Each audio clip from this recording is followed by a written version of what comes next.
All right, coming up next on the show, we have two of the stars from the film CODA, an amazing film that I hope everyone gets to watch.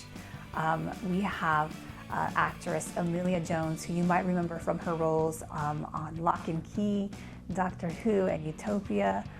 We also have award-winning actress Marlee Matlin joining us to talk to us a little bit about her career. She won an award back in the 1980s for Children of a Lesser God. I am so excited that we get to talk to them today, right here on Sidewalks. Hello, good morning, Emilia and Marlee. Hi, good morning. Thank you for having us. Good morning to you all the way from the San Francisco Bay Area. I've never been. I would love to go to San Francisco. I see it in movies all the time, and I always think, oh my gosh, I want to go. I need to go. Oh my God, please come visit. I'll take you there, Emilia. Rossi road trip. You both can come. Come on down. That would be great. Road trips are nice. Well, First of all, thank you so much for taking the time to talk with me today. What a spectacular, phenomenal film. I happened to watch this film and I literally didn't know what I was getting into, and I'm so glad that I stayed up past midnight to watch it. I wanted to start with Emilia. Emilia, first of all, super impressive how much you had to learn to take on this role, with not only the acting, but learning sign language and singing and fishing. Were you a little nervous to take on this multi-duty role, and what motivated you to prepare for the role? I was nervous, but I love a challenge, and that's what kind of drew me to this role. You know, it's not every day that you can learn 4 or 5 skills for a role, especially as, you know, I was 17 and British, and I had a no by every single one of these skills. So I wanted to learn. I wanted to learn sign language. I sing around the house all the time, and I was in the choir at school, but I'd never had a singing lesson. So I wanted to kind of learn technique and kind of learn how to sing in a way. And fishing, I was like, yeah, let's go for it. Why not? I just had amazing people surrounding me. I had amazing ASL teachers, Anselma D'Souza, Anne Tomasetti, Alexandra Wales, who really pushed me and gave me the confidence that I needed. I had amazing singing teachers, Elaine Overhaul, Marius DeVries, and Nick Baxter, the music team. They really helped me. And the fishermen in Gloucester really, really pushed me. You know, they didn't treat me any different to the lads. And we had a lot of fun going out on that fishing boat at 3 a.m. So it was nerve-wracking, but everybody worked so hard to help me and gave me the confidence, I guess, that I needed to do this film. Yeah, I mean, I can imagine. I mean, I don't sing by any means. I only sing in the shower and in the car. So getting to sing in front of a bunch of people and on a set would be very nerve-wracking for me. Yeah, it was a little nerve-wracking. She's a pro. Marlee said she's a pro. She is. She is, and a beautiful, beautiful voice. I feel like a singing career might be coming from this as well. Oh, thank you. Now, for both of you, Marlee and Emilia, what was it like connecting with your on-screen family? Because the whole cast had such an authentic family chemistry. It was amazing. It was amazing for me in terms of, well, with the fact that everyone was there to make a beautiful film. We all worked together. I mean, just delved into our roles, really focused on the work, collaborated together, and really took a look at the script, and everything was on set as accessible. The story, everything about this, and Sean's vision. It really was. We immersed ourselves into this story and to our characters. And even though we 3 deaf actors knew sign language, but this didn't mean that we were just being ourselves, deaf actors playing deaf roles. We were there to act, and we played characters. And just like people who are hearing play hearing characters, we were actors. Yeah. So it was really, really a great opportunity for all of us to work together, and so much in terms of challenges, and Right. we really knocked it out of the ballpark.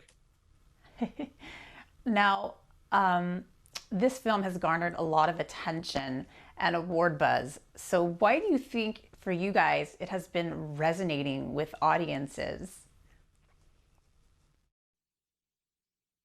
Well, because it's a story that people haven't seen before.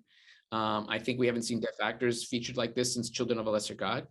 And I think this whole new generation responded to the story. There's sign language, there's culture, there's music, it's just one of a million stories. And people may not realize that we have so many stories to tell. And I think it's also relatable. And, I think with the pandemic, it's allowed people to either reconnect with their loved ones or be forced to be apart from their loved ones. And this movie is a love letter to family. So I think people are kind of needing this movie right now. Yes, most definitely. We need any love and comedy that we can get right now. And this definitely had a little bit of everything, which is why I fell so in love with it. And I feel everyone is falling in love with this film.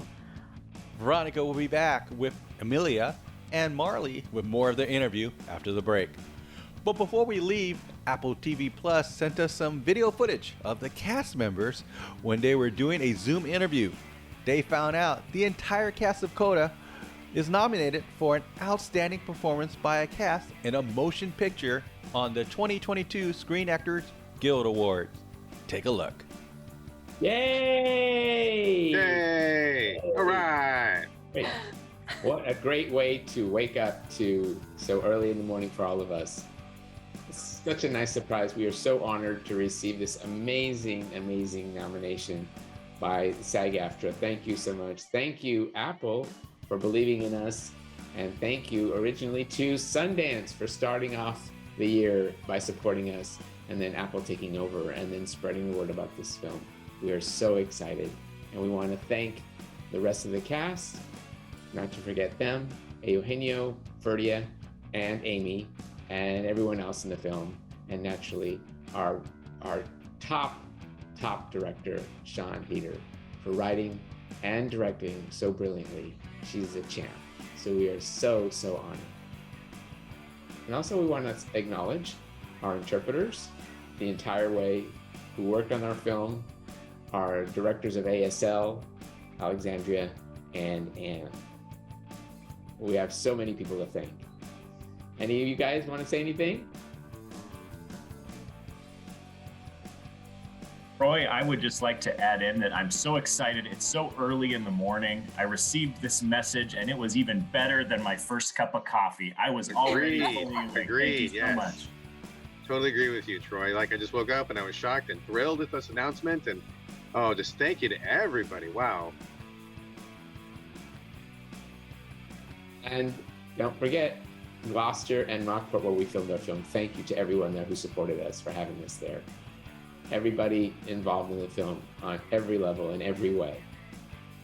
Casting, everyone. And our fantastic producers as well. Yeah. Absolutely.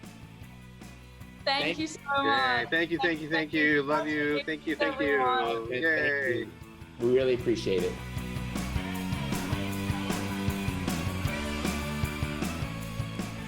Welcome back to Sidewalks Entertainment. My name is Richard.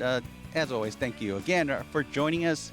And now let's get back to our interview with Veronica, Marlee, and Emilia. Obviously, you're no stranger to the acting world, and you've made an impact with your award-winning role in Children of a Lesser God, which we mentioned, and bringing a voice to the deaf community. From back then up until now, have you seen this shift in representation for the deaf community increasing? People are talking about it now. I think as a result of social media, we can take advantage of the opportunity to speak out. There's no barriers there in terms of communication where we think we need to improve or what has been accomplished. I think that's a big change. Everyone is communicating through social media, and we're really taking advantage of it. It's been a long time, as you said. I mean, at one time in the past, it was only limited to television or newspapers, and it was hard to get people to listen to us, or we'd have to meet in person. But the situation has improved immensely. I think that we still have a lot of work to do, and I think we're in progress, basically in process. Right. And now going back to both Emilia and Marlee, It's interesting that, Emilia, you're paving your way in your career. Here you are, young actress, and Marlee, you've had such a successful career. I'm wondering, kind of, maybe Emilia, what are your intentions as an actress now? And I'm wondering if maybe Marlee could share some advice for Emilia or aspiring actors as they launch their careers. What I will say is I really do look up to Marlee as an actress. She's a phenomenal actress, but I also look up to her as a person. Yeah, I loved working with Marlee. Every scene with Marlee is like a masterclass. And I'm not just saying that because she's here right now. But I remember with the second week of shooting, we were kind of doing most of the scenes in the household, and I was still kind of new to signing, and I just remember doing the scene with Marlee on the bed, and I was in absolute awe. I just love her nuances, and I love how natural she is, and how instinctive she is. I guess I would love longevity. I love acting. I love that we get to tell stories, we get to learn, we get to travel to different places, we get to meet people we would never meet, and I just would love to do this for the rest of my life. Definitely can see that. Thank you, Emilia, for saying that. Yeah. I would say, I mean, listen, I had Henry Winkler as my mentor growing up. He taught me a lot of things. One thing I can say to Emilia is to be kind. To be kind, and that's what Henry said to me, and to listen to your instincts. Right. Well, thank you so much, Emilia, Marlee. Our time has gone. I wish I had so many questions for you, but thank you. I hope that we get to come back and talk to you again. Much continued success to you. Thank you so much. Thank you so much. Thank you for having us. Thank you so much. Bye-bye for now. Bye. Take care.